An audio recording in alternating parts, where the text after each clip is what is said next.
Maupay nga adlaw mga kabugtuan ko dida kan Hesukristo. Aadi na kita han Domingo han pagkabanhaw han aton Ginoo Hesukristo. Ako hi Sister Lourdes han Daughters of Saint Paul para hanyana ha gospel power ha waray-waray.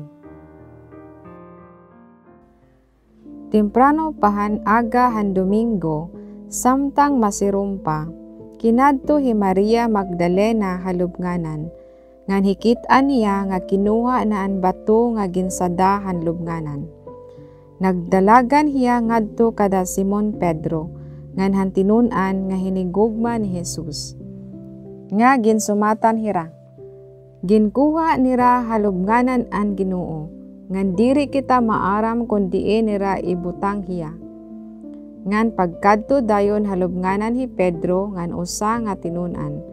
Nagdalagan hira nga duha, kundi nahiuna pag-abot halubnganan an usa nga tinun-an kay maluro laksi hiya dumalagan kan Pedro. Inubo hiya din paghiling ngan hinkit-an niya an leno nga mga dugnit, kundi waray hiya sumulod. Inabot hi Simon Pedro nga sinunod ha iya. Nga sinulod dayon han lubnganan. Hinkit-an niya didto an lino nga mga dugnit. Diri natampo han lino nga mga dugnit an panyo nga ginputos han ulo ni Jesus, kundi bulag nga nalulukot ha piliw.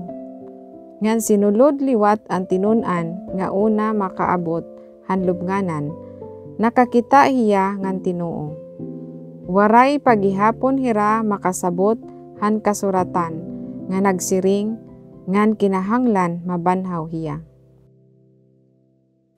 An mga istorya parte an siyahan nga Pasko han pagkabanhaw, inin gintutugutan kita in paghiling han parte han katinikangan han bag-o nga kabutangan, han bag-o nga kalibutan. Ini nga mga katinikangan daw naabot og nakikita han aton mga mata nga daw sugad pagkit-on nga makaruruyag paglantawon.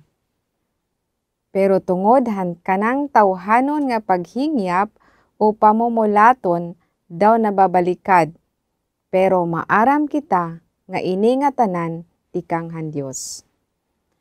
Dida han Ebanghelyo ni Juan, an regalo han pagtuo han pagkabanhaw, amo an siyahan nga iginhatag, diri ngadto han pinuno han tinun-an nga hi Pedro, kundi ngadto han waray hangarani nga tinun-an, ngan hasta payana waray makit-i nga mahibati dida han iba pa nga mga ebanghelyo. An testimonya o pag-asoy han waray makikilal-i nga tinun-an, amo an nagin basihan haluyo han ikaupat nga ebanghelyo. Para ha iya, diri gud kinahanglanon nga an iya ngaran nga namahisurat o maiproklamar, parihas hadton maupay nga magbarantay, nakilala gud han iya mga karnero, ngan iya tinatawag hira kada usa nga mayda ngaran. Kundi iya lugod pinipili nga tangkod nga mahisabtan og mahikilal-an pinaagi han iya eksperyensa han kanan Dios, nga paghigugma, sanglit mas kilala lugod hiya, nga ang tinun-an nga pinaora ni Jesus.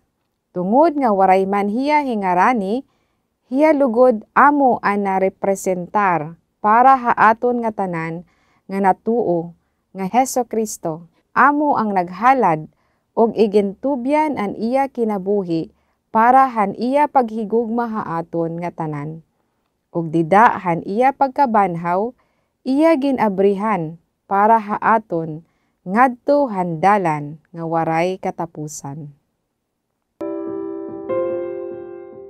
Ang Dios nga nabanhaw, buligi gad kami nga maginbuhi iya na nga panahon han Pasko han pagkabanhaw, nga an amon pagtuo dida han imo pinaura nga tinun-an. Alleluia. Amen.